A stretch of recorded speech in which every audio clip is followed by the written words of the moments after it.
Okay, move out.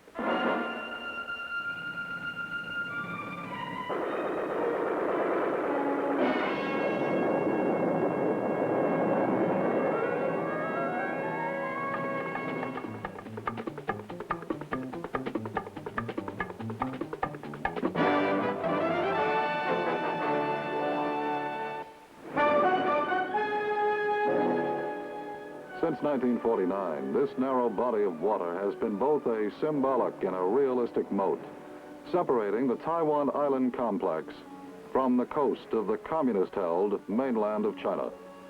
Also known as Formosa, these islands are both the seat of the government of the Republic of China, commonly referred to as GRC, as well as the armed fortress of its military establishment. Taiwan is an island of considerable variety.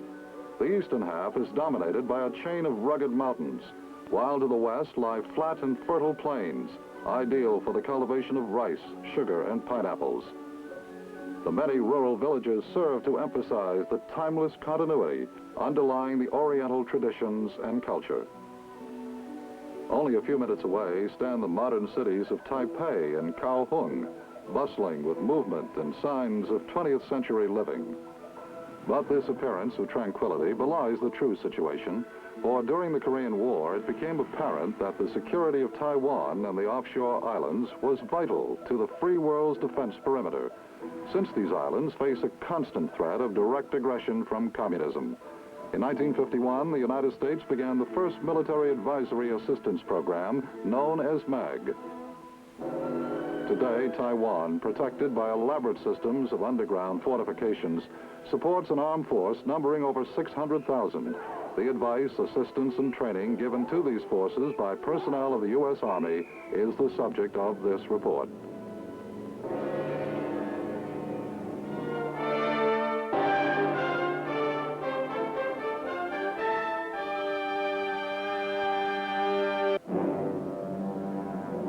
Taiwan's early history is a series of wars, rebellions, and invasions. Beginning in the 12th century, Taiwan was the object of continuous and stormy struggles between rival foreign powers, pirate terrorists, and Chinese adventurers, all anxious for a foothold on this rich and strategically placed island. It was not until the 17th century and the arrival of Koxinga, an almost legendary figure, that Taiwan began to acquire any measure of stability. In the 19th century, Taiwan was a province of China, then under the rule of the Manchu dynasty. The comparative peace of this period was to be short-lived. In 1894, Japan declared war on China. At the conclusion of the ill-fated Sino-Japanese War, Taiwan was officially ceded to Japan, in whose hands it would remain for the ensuing 50 years. In 1945, Taiwan once again became part of Chinese territory, but nationalist government forces were to be pushed off the mainland by powerful communist insurgents. Finally, in 1947, the city of Taipei became the fountainhead of governmental activity after the evacuation of the mainland entirely. In 1950, the Korean War erupted, and Taiwan was destined to play an important role as a symbol of freedom in the shadow of communism.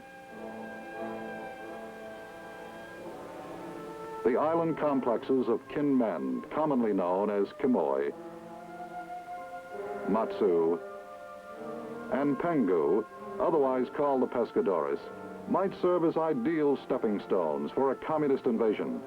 Kinmen is surrounded on three sides by the mainland and has frequently been shelled by Red artillery. After an initial survey of nationalist needs in 1951, the United States immediately launched an extensive program. American Army officers and enlisted men began working with, but not in direct control of, any GRC soldier. All advisors are assigned to the U.S. Military Assistance Advisory Group, commonly referred to as MAG. These advisors, working closely with their Chinese counterparts, use all available means of transportation to visit the widely scattered Chinese forces. Most senior commanders and many subordinates and non-coms have been trained at U.S. Army schools under the Military Assistance Program.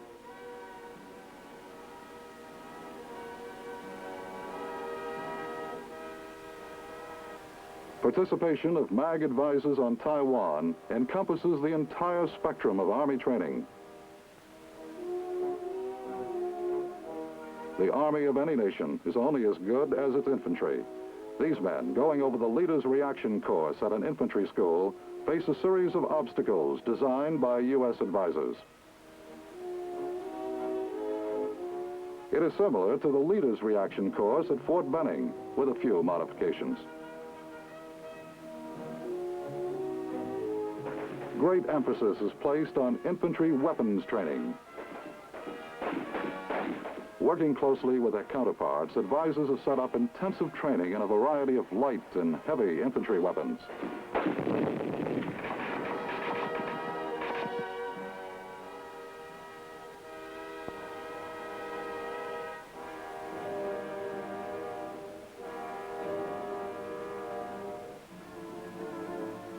At this artillery school outside the city of Tainan, advisors help instructors conduct a basic artillery course.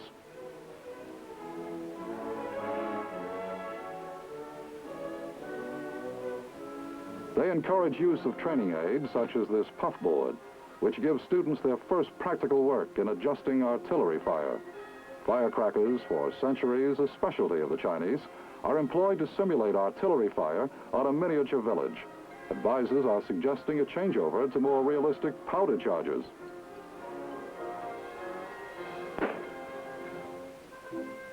It isn't long before trainees graduate from miniature to real firing.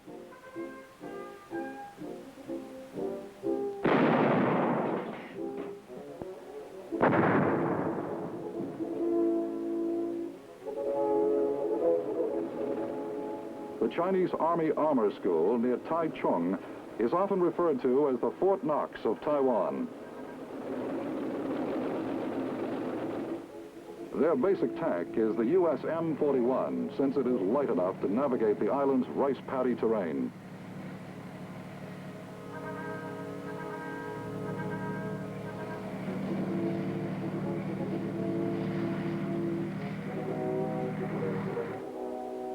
Although armor is used primarily in an offensive role on Taiwan, advisors direct training toward employment in a mobile defense to help repel an invasion or to counterattack if invaded.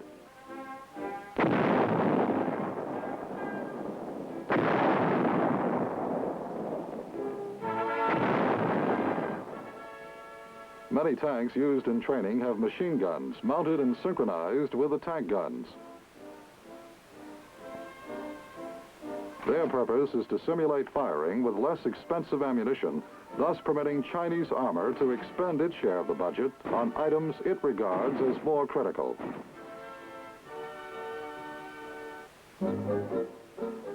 These military vehicles are waiting to be rebuilt at the Chinese Army Ordnance Automotive Base Depot near Taipei.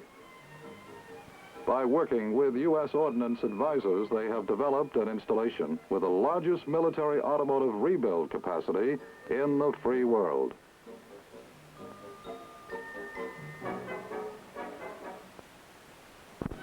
Staffed by more than 1,700 ordnance personnel, the depot has the capacity of turning out 15 to 20 rebuilt vehicles per day, 40 to 55 engines, and 108 to 200 tires. This vehicle, like most, has been completely taken apart all the way to the frame and carefully rebuilt. Now it joins a line of others, rebuilt and ready to be reissued. Ordnance advisors can share a feeling of satisfaction in a job well done.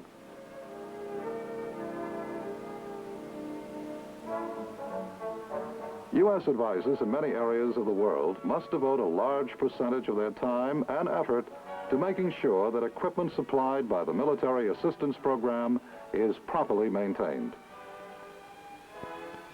There is probably no better example of this than the guided missile advisor on Taiwan. This Hawk missile site, located on one of the island's highest peaks, literally above the clouds much of the time, is an excellent tactical position. However, it is a position which, because of extremely high humidity, amplifies the problems of missile maintenance.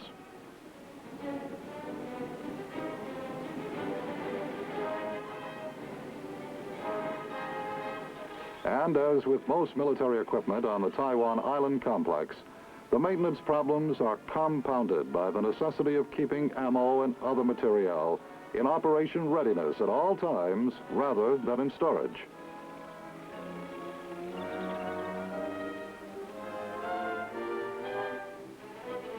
These advisors trained as a package with 40 members of a Hawk battery at Fort Bliss, Texas. It has resulted in an exceptionally close-knit, smooth-running team in both the maintenance and operational phases.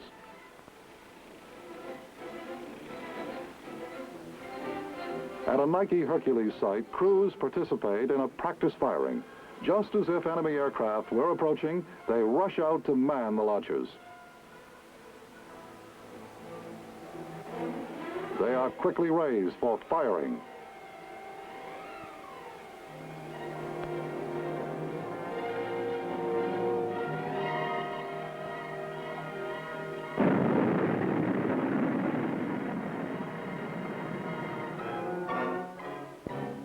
The varied responsibilities of advising on maintenance as well as on keeping both materiel and personnel at the peak of operational readiness apply to other branches of the advisory teams on Taiwan. This includes advising Chinese Army units on such activities as engineer, communications, ammo, quartermaster, logistical, chemical, and psychological operations. On Taiwan, psychological advisors are not attached to MAG, but are members of the Taiwan Detachment of Broadcast and Visual Activity. As an advisory byproduct, many U.S. wives conduct English classes for Chinese Army personnel. Military advisory groups on Taiwan devote attention to all phases of airborne training. At the Chinese training school near Pingtung, students learn correct landing techniques as the chief airborne advisor shows them how.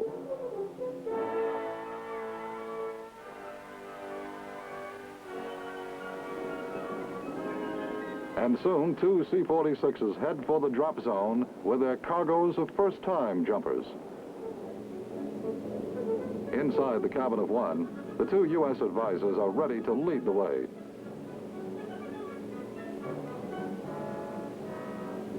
They jump, and the trainees follow.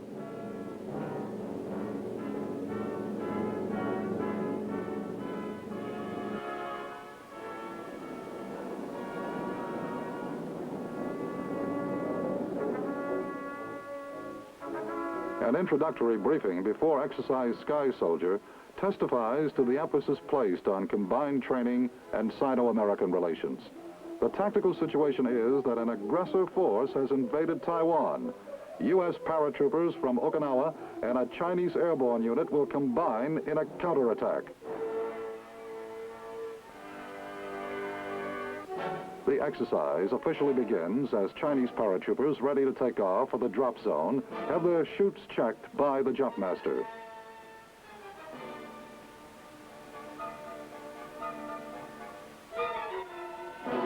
The plan is for GRC and U.S. troops to jump at two widely separated drop zones and then to counterattack on foot in a pincers movement.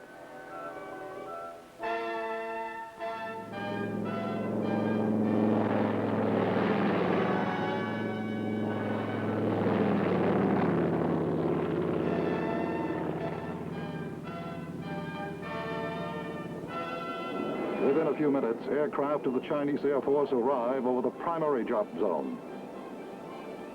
Advisors have found that the Chinese are unusually quick to master jumping techniques.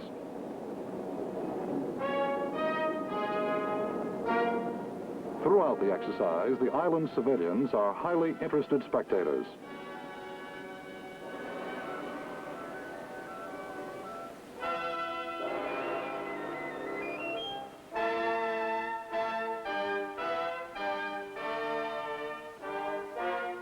As the GRC airborne move out, the heavy drop of equipment is released.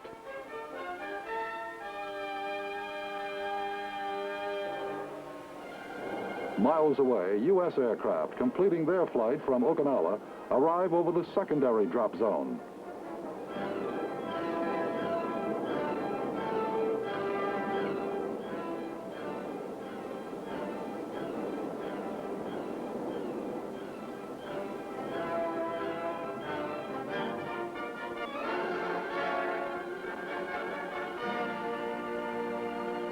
They move off the drop zone to carry out their half of the movement.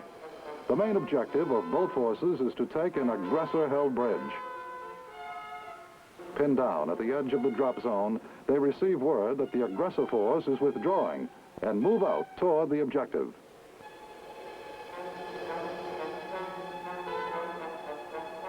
The aggressors retreat toward the bridge under fire by the advancing U.S. paratroopers. As they near the objective, U.S. troops face a series of non-military obstacles. Meanwhile, the Chinese paratroops approach the bridge from the opposite direction. U.S. advisors accompany them during the entire exercise.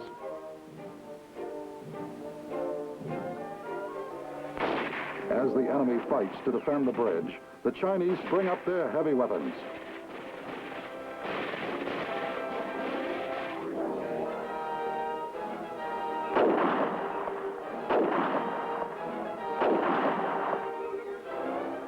F-100 Sabre jets of the U.S. Air Force support an attack on aggressor positions.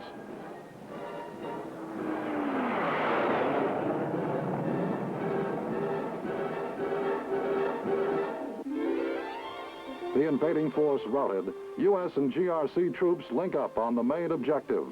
Completed. One successful airborne counterattack. Among positive results of Exercise Sky Soldier are a mutual respect between U.S. and Chinese personnel, as well as proof of the feasibility of a combined defense by forces of the two nations.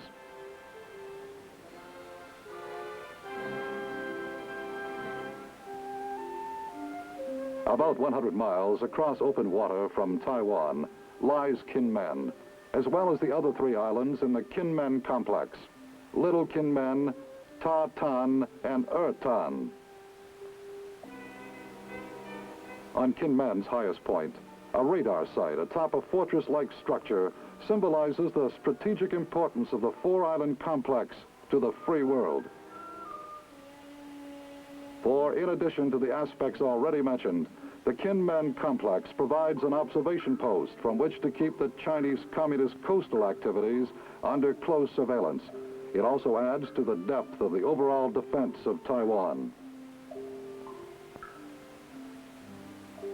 Kinmen proper is about 12 miles long and 5 miles wide at its broadest. Its cliff-like terrain, with a network of underground emplacements, its providentially broad beaches, and the Taiwan Straits, is considered by many to be almost impregnable. A land of low rainfall, the island has gently rolling red and white clay farmland on its western coast. Its chief crops are peanuts, sweet potatoes, wheat, and millet. In recent years, its civilian population has become almost self-sustaining.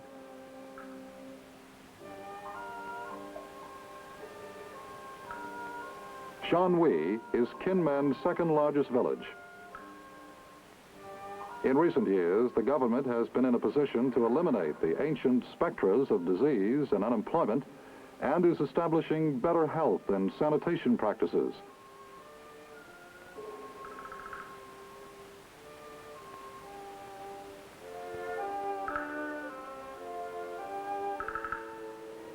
The These bombed-out buildings currently used to train Chinese soldiers in village fighting were destroyed by artillery fire from the communist mainland in 1958, when 500,000 rounds blasted the island and an invasion attempt was repelled. Now, tunnels, caves, and revetments protect the population as well as visiting military.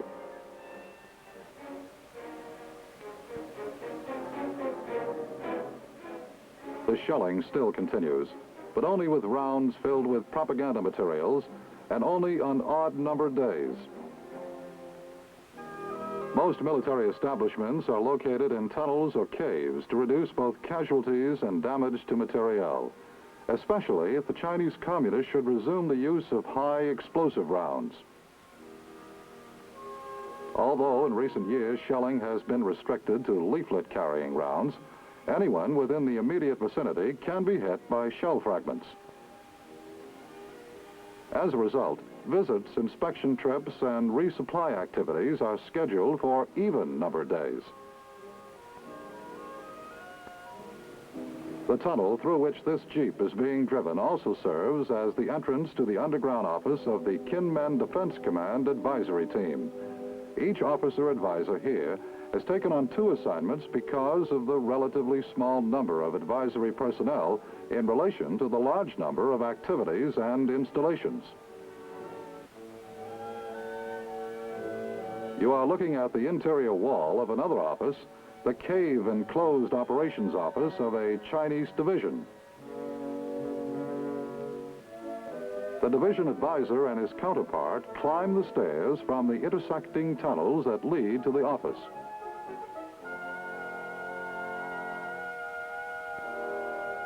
Much of the advisor effort here is devoted to training and maintenance of map equipment.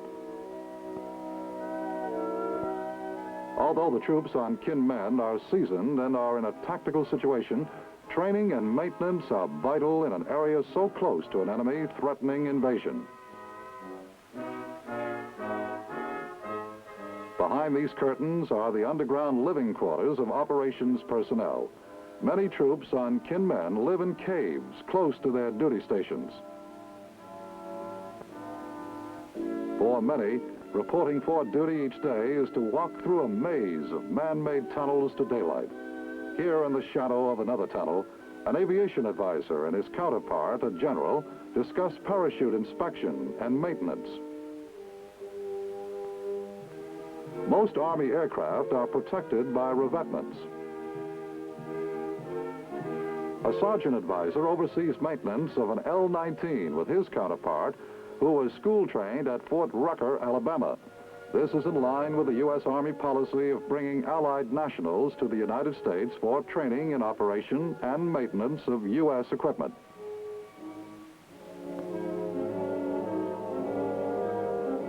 Deep within another cave, a Chinese unit has set up a signal maintenance shop. There are virtually no activities of military importance on Kinmen that are not protected by solid rock.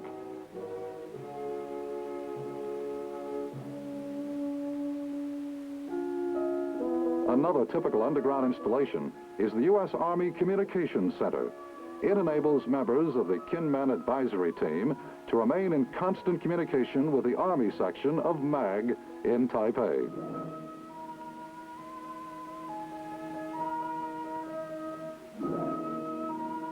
The activities of a Navy medic here illustrate the dedication of U.S. personnel.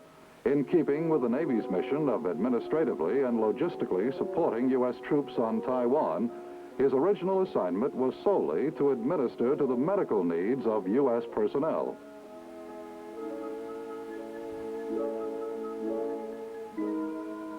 However, his energy and skills proved such that, at his request, the chief of the advisory team detailed him to serve as a medical advisor in addition to his regular duties.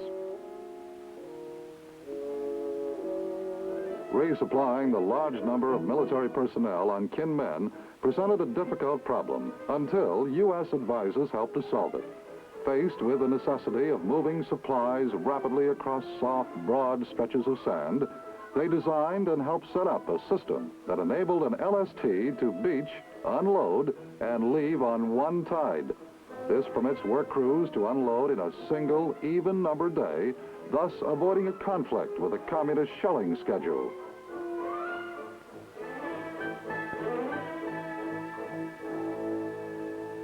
U.S. advisors and their counterparts make frequent inspection trips to the other 3 islands of the Kinmen complex, which, as we have noted, stand as close as 2,000 to 3,000 yards off the communist mainland. On Taiwan, they visit a psychological operations post. They are greeted by 2 specialists of the Chinese Women's Army Corps. Powerful loudspeakers enable them to send frequent propaganda messages across the straits to the mainland.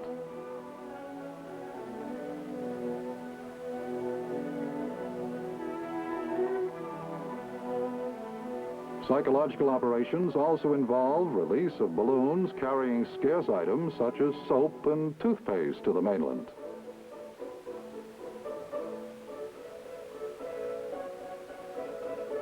On Little Kinmen, an advisor inspects a rifle range on which infantrymen fire across an intersecting peanut field to hit their targets.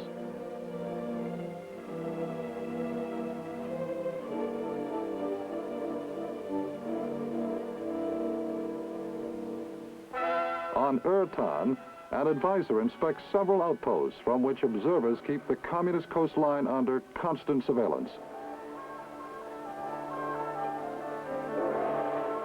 Maps and mock-ups of the Red Coast and of Amoy Harbor help to locate gun positions and other strategic installations.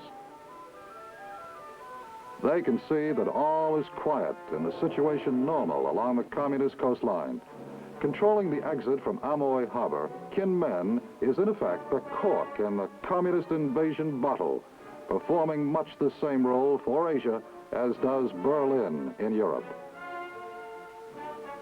Taiwan and its complex are the furthest outpost of the free world's Pacific defense.